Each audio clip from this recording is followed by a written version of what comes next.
So everyone, as you can see right now, I've got the car jacked up in the air. I've started to mark up what I'm going to be doing with the wide arch kit and how I'm going to be going about all of that. But I'm just going to jump into what I got to do with the car. So cue the time lapse because I think that's going to be the best way to do this now.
So it's a new day and right now I've actually got to remove the rear, the trail arms, the brakes. I need to remove the front brake calipers as well. What else do I need to do? I think that's about it actually. So those are the next steps that I'm going to be working on in this part of the video. So let's just jump right into it. I'm going to flip to a hyperlapse most likely because I think you guys just want to see the work getting done. So let's go.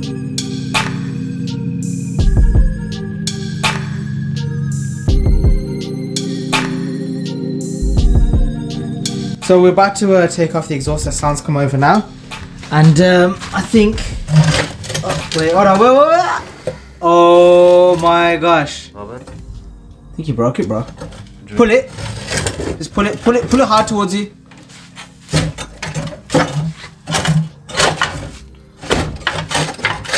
You know how much fun I'm having right now? Wait, kick it and I'll enhance it.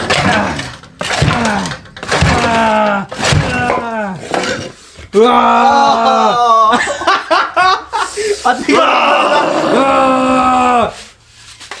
Oh shit. Oh, look at the mess you. Oh, what a guy. Oh, my knee hurt, man. I broke my knee. Right, so there's the exhaust up. Right, that exhaust is rusted inside. Yeah, Euro car parts for you, man.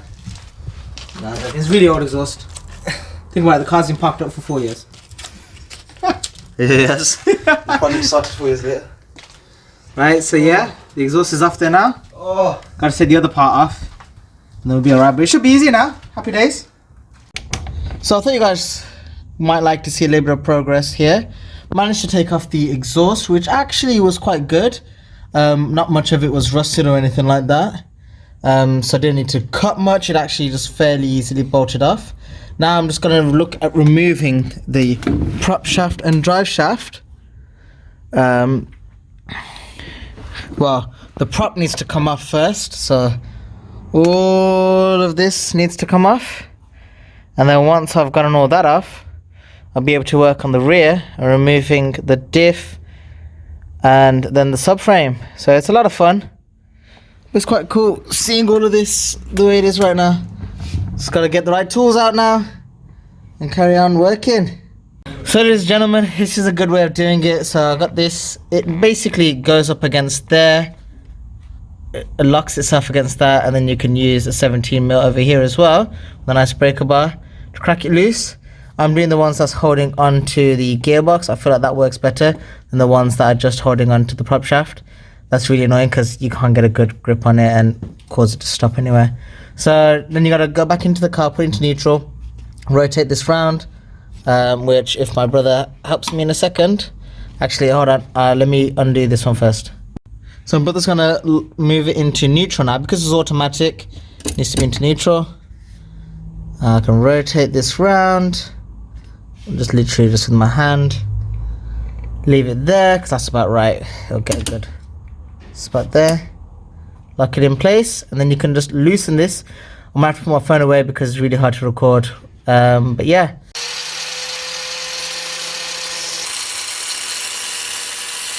Some amazing news. So these bolts here, well, that's one side, that's the other side. Yeah, they're a real pain.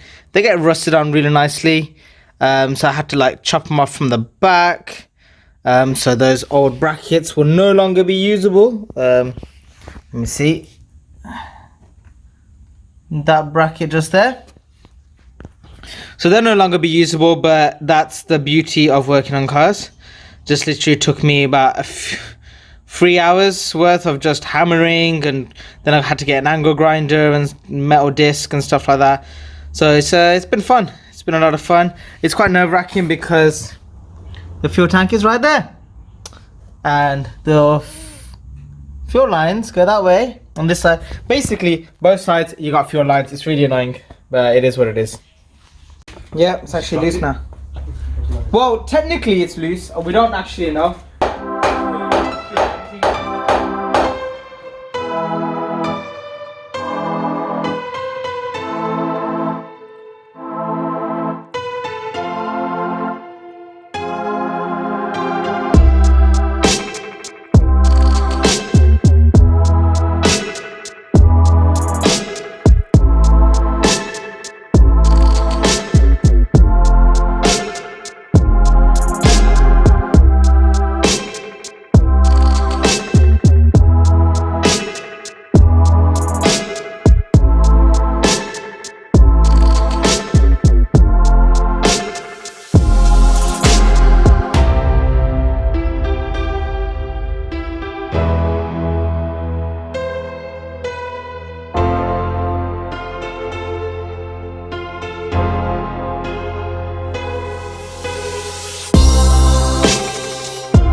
Everyone, it is off.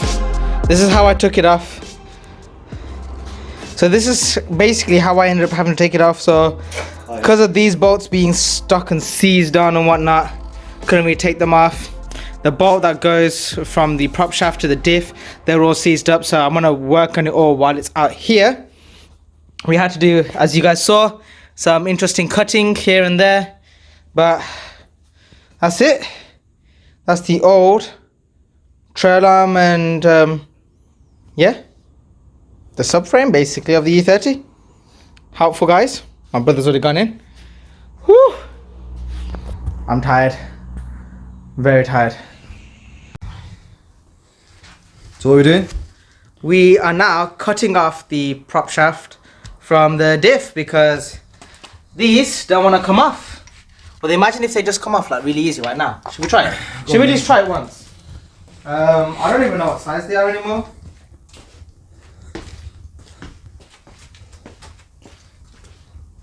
They're teens. Nah, I think they're like 17s or, yep, careful. Don't want you to hurt yourself. Mate, number one cameraman. So there's nothing that way. I don't know where the 17's gone. We just had to move all the parts around. Or the tools, I should say, because we are crazy. Dude, literally all the tools are absolutely... Tools. All the tools, absolutely everywhere. Got it! Got it, yeah. Got it. Right, not got it. Kind of got it. So it's not a 16. But the 17's not fitting on it right. 15 and a half, 16 and a half. Where did all the tools go?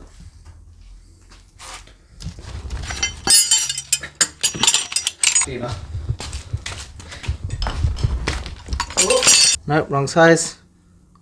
And the wrong size. Ooh, right size. Yeah. Hammer. Ah, hammer.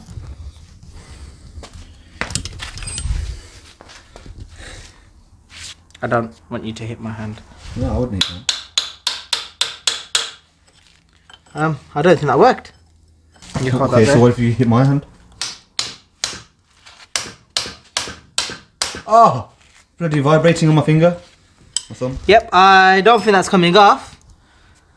So what we're going to do now is... Cut it! Are you even recording me? Yeah.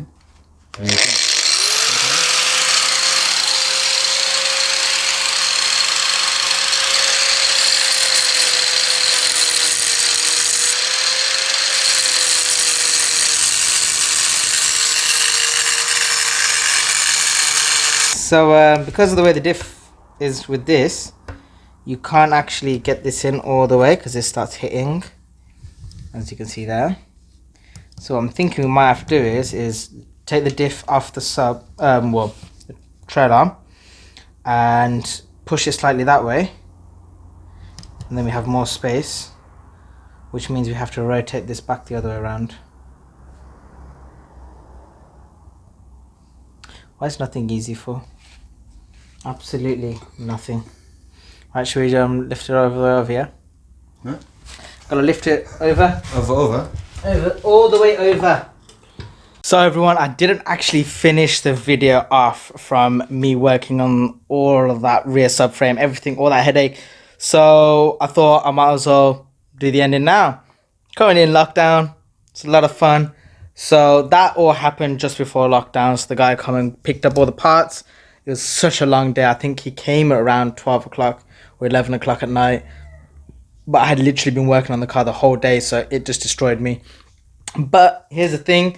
You will notice the garage is an absolute mess. I am working on building my wide body. But here's where we're at right now. So the guy picked up all the parts. Originally, I did have 5-lug conversion, which is just here. Now that is that is from an E36. I think it's the E36, the compact versions that have them, where they share the same trailing arm setup as the E30s, but I'm not going to be using that. I've got another setup, which is just over here. Now that is basically from a BMW Z3. I'm going to be doing a full in-depth view on that versus the other one over there. So yeah, I will be doing a video basically showing the main differences between those two. I'll do that in a separate video because I think that will be quite interesting for certain people who might want to look at doing the upgrade on their E30s as well. Yeah, the E30 wide body kit is currently being made. That is not what I'm going to be doing, but keep an eye out for that video. So yeah, that's it for this video. I'll see you guys in the next one. Make sure you subscribe, like, comment and share this video as much as you can, because with all the work that I've got coming on with the car in the near future, it's gonna really help me. You know, if you get more and more people who will want to see these kinds of builds on the E30. So yeah, make sure you share the video if you find or know someone who would enjoy this, especially watching it in lockdown times. Peace out, see you later.